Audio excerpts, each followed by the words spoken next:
Hey everyone, thanks for joining me. It's Dr. Whimsy, your favorite naturopathic doctor, and I'm answering hopefully all your questions about naturopathic medicine and how I treat people's health challenges using the principles of naturopathic medicine. And today I'm going to be talking a little bit about the person who suffers from a slow metabolism or hypothyroidism. It's the person that has resistant weight loss, or the person may be suffering from some type of thyroid disorder, or it's just genetics. There's somebody who really just has a history of having trouble losing weight. The first thing I want to say is that whether or not you're a size 12 or whether or not you're a size 4 doesn't necessarily tell us anything about whether or not you're healthy.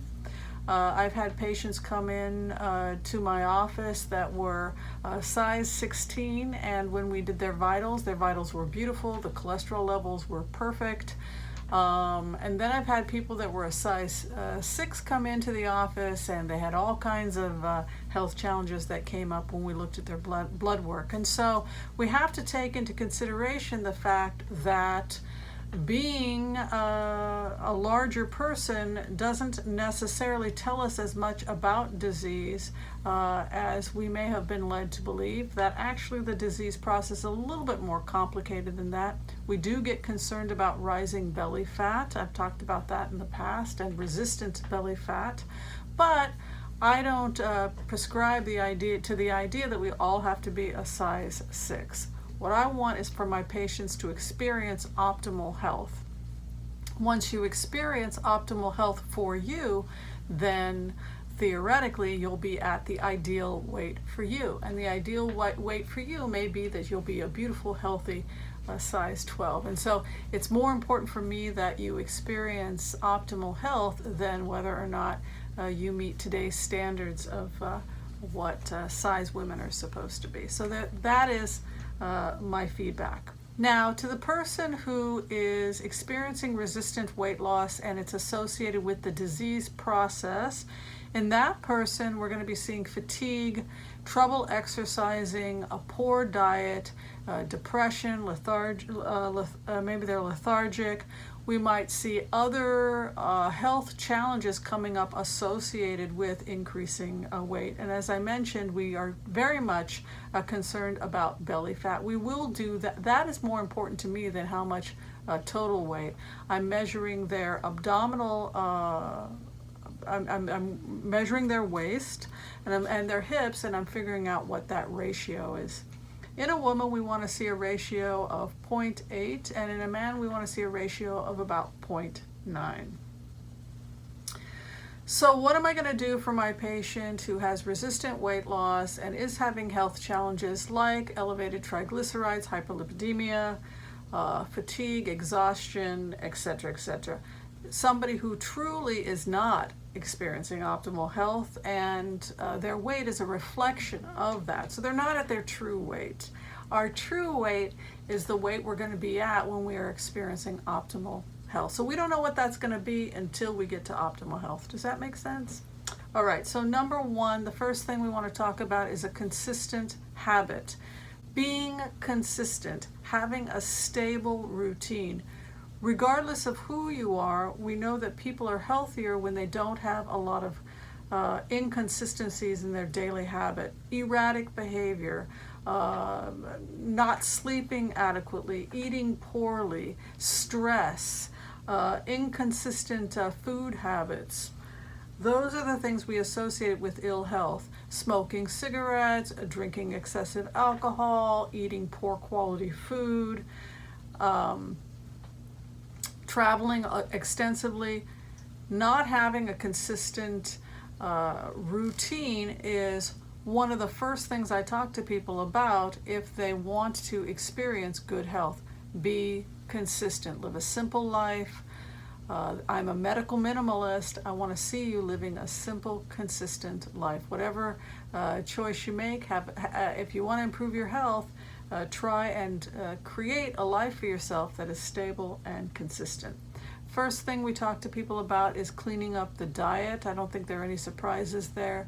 I encourage people to have a minimally processed foods in the diet, and really to have a whole foods diet, mostly plant-based. If a person can get to 80% of their diet being plants, with the majority over 50% being raw, ideally in season, then you're doing very well for yourself. If you're doing that and you're still not getting results, you may want to think about talking to your doctor about food allergy testing and food sensitivities, which can certainly impact your metabolism. Top of the list, particularly if you're having irritable bowel syndrome or digestive upset. First we pull sugar, but we also pull gluten, soy, and dairy. Those are the foods that are the most offending that I see in resistant weight loss, accompanied with poor labs like elevated triglycerides. So to make a long story short, we call that an anti-inflammatory diet. And we certainly have done studies when I was in medical school where we were comparing weight loss and found that those people that were on the anti-inflammatory diet seemed to be losing weight more quickly, if that is the goal. But again, as I said, optimal health is the goal, and sometimes a side effect of pursuing optimal health is that we lose the weight. But the anti-inflammatory diet, absolutely. This is especially true in my patients who have thyroid disease like Hashimoto's or some other type of autoimmune condition. We definitely will put them on an anti-inflammatory diet. The third thing is, and I see this consistently in naturopathic doctors I've spoken to, is the idea of having a breakfast, having a good breakfast that has some protein in it.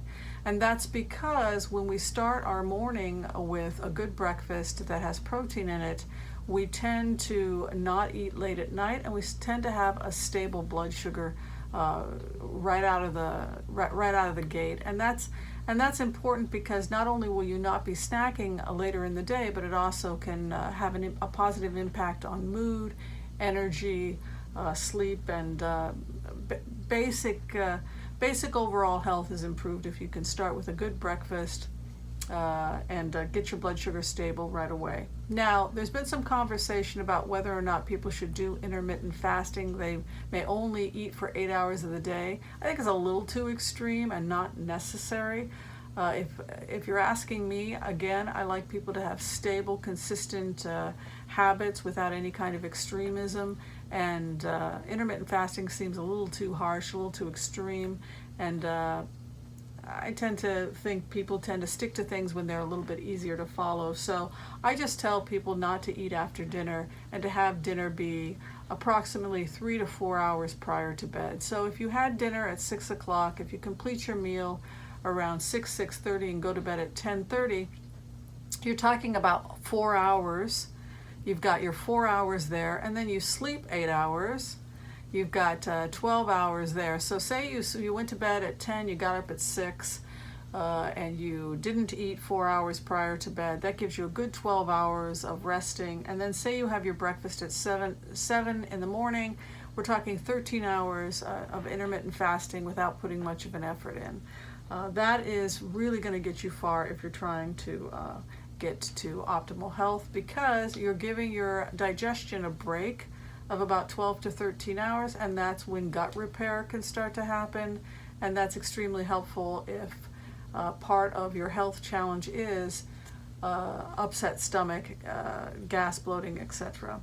So that is the closest that I recommend of intermittent fasting. In terms of breakfast with protein, I usually will prescribe a smoothie, and I usually have it be plant-based. And there's some good smoothie recipes. I've done some videos on my recommendations for smoothies.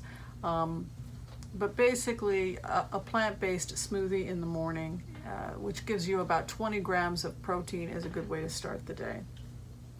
Fourth thing I talk to people about is the importance of sleep, believe it or not.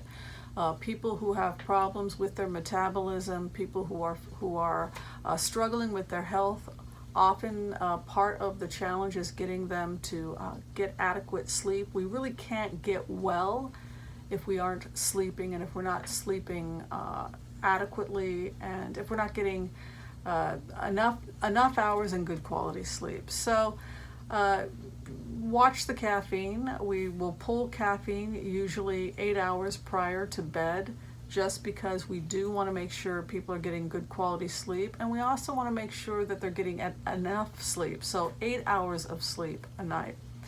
If you are someone who is snoring, if you're waking up your partner, if you suspect you have sleep apnea in addition to struggling with your weight, you may want to talk to your doctor about having a sleep study, because sleep apnea is dangerous, and it's something that we definitely want to be addressing.